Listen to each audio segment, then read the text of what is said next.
without the robot or Dr. Smith, and they're just going on their journey. I have that. It's up there on the wall. Okay, here we go. Okay. And whenever you're ready.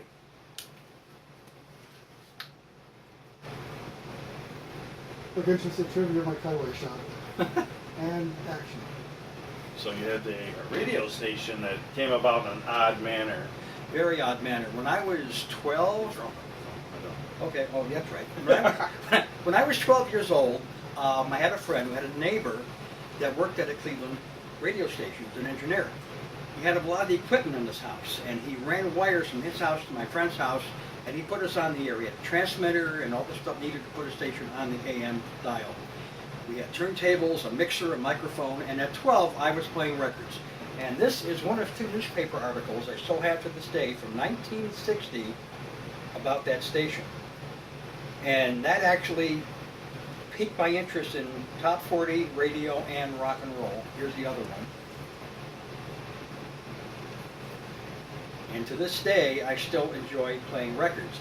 So from 1960 to 2013, I'm still on the air. Wow. A friend of mine in Lakewood and I have recreated Wixie 1260 on the internet.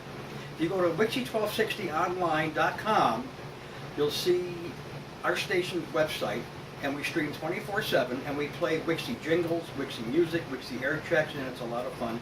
And about once a month, we do a live radio show.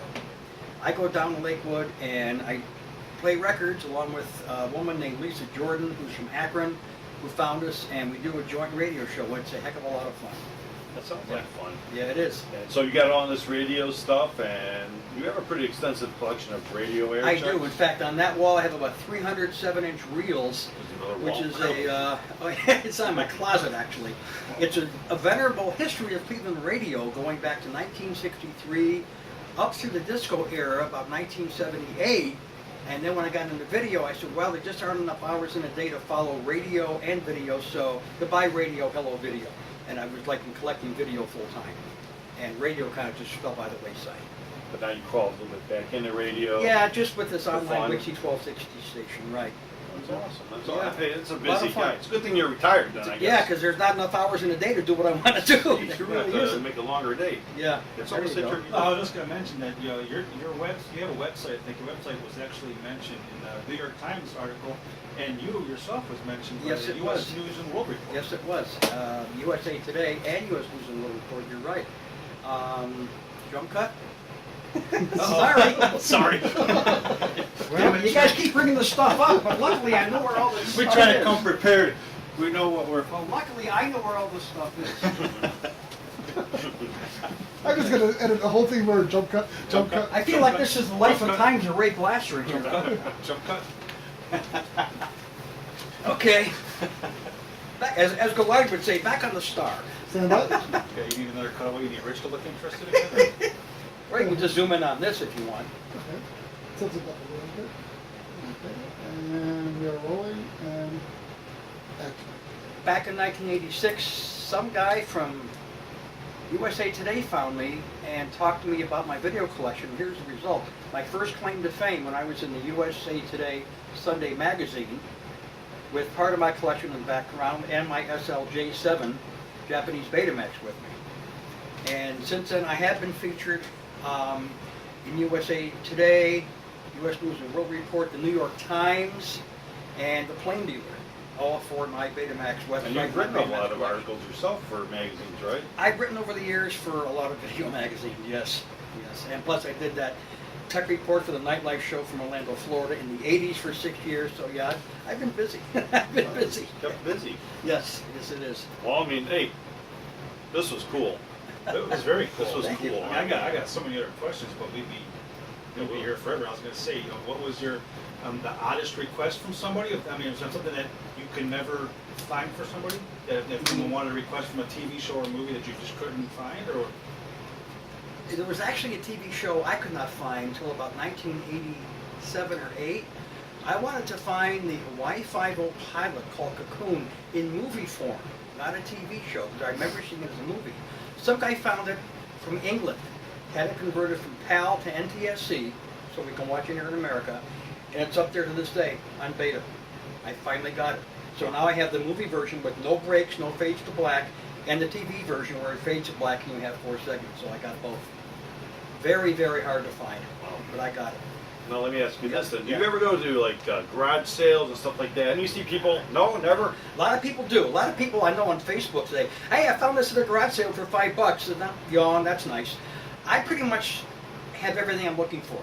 There's not that much more I'm looking for in the way of old TV shows, and I've still got a couple of contacts that have great, odd, rare TV shows that I stay in touch with. So I don't go to garage sales. I don't need to look for a $5 Betamax. I have all I need.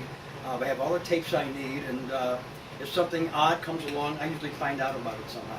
I have a lot of Facebook friends that are into collecting Beta and VHS, and they always post stuff on there, so I pretty much know what's going on.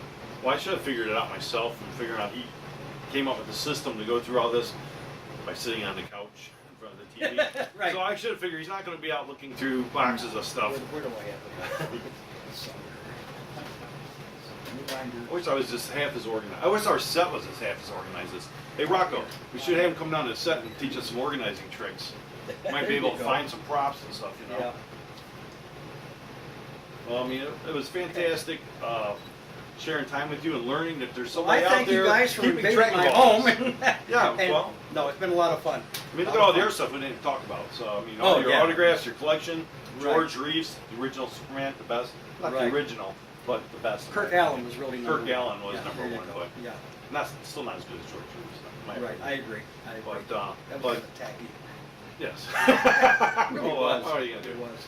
But anyhow, we're gonna go. Thanks for having us, by the Hey, way. my Thanks pleasure. for sharing all this stuff. I do want to plug this book. This is a great book that I'm featured in. That's not why it's great. It's great because it's a great history of home video from start to finish. It's called From Betamax to Blockbuster, and it's got a lot of information in there that you can't find anywhere else. So it's a good read. It's always on eBay, and you can buy it, I'm sure, from Amazon as well. Great book. Well, and that was by Joshua. Joshua M. M. Greenberg. Right. You know, how you started is actually the beginning of what Netflix is today. Really. Well, in a Think way. about it, you know what I mean? Yeah, in a way. Because it's just people trading and wanting to get Right. this, wanting to get that, but you couldn't, it wasn't such easy access. And Right. Well, I actually rented stuff from Netflix when they first began, where they would send you a DVD in the mail. I'd watch it and send it back, and yeah. Well, now in the future, maybe somebody will have the midnight movie on their wall and Never be know. trading us. Oh, Hopefully, sure. we're trade I worthy. like that shirt, by the way. Can I get a shirt like that? You'll have to talk to Rocco. Okay. He's the boss. Got it. Well, we're gonna go back to our movie. Thanks, guys. Thank you. You video files out there, feel free to put this movie on your wall. There you go. Courtesy of the Midnight Movie Show. Sounds Right good. back to you. Have a great night. Thanks, Ray, for having Bye, us. guys. Thank you.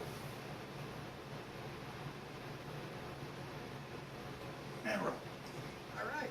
I remember this was, gosh, probably mid to late '80s. I was out with some friends. We were out in the flats. It was at night, and I didn't have my glasses on, so everything was kind of blurry. And I seen this lighted sign driving in the distance.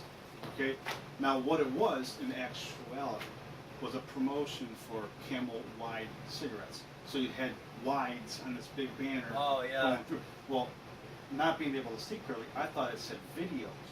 And I'm Oh, thinking, yeah. how cool of an idea was that? I go, think about it. I go, can you imagine just how people want to order a pizza or this and they don't want to leave the house? What if you just order a movie, have them deliver a movie to you? I'm thinking, what a great idea. And then, then you had, the blockbusters and this, and you had Netflix and all that stuff Right. come around. So that's what made me think about, when you first Yeah. started, things like, it's just, when you didn't have all that easy access that we have now, someone's looking for a cool Oh, movie, or just like comic totally collectors, different. card collectors, things like that. You're looking for a card here, or they have this and you have that, and you swap and you trade, Yeah. and just word It's of a whole mouth. different world in 1976. Totally different. I know my mom, when I was a kid, my stepmother actually, she had this giant reel-to-reel tape machine, audio tapes. Yeah. And on it, she had a big tape. You only had one tape, but it was a TV show. And she told me that they used to record TV shows, just the audio, and they would trade them back and forth, kind of like that. I got Just some on there. It's when? I have an original Voice of the Bottom of the Sea on there. First broadcast. Yeah, all in the family. First broadcast.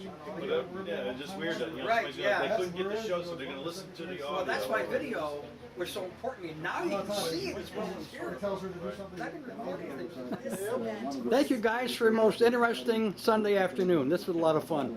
Thank you. Thank you very much. Thank you. Have there been any reports as to whether or not the Rich, get all the tapes? apprehended? Oh, yeah. Nothing on the apprehension is that we still have But you got to grab gargoyles, you got to grab this George.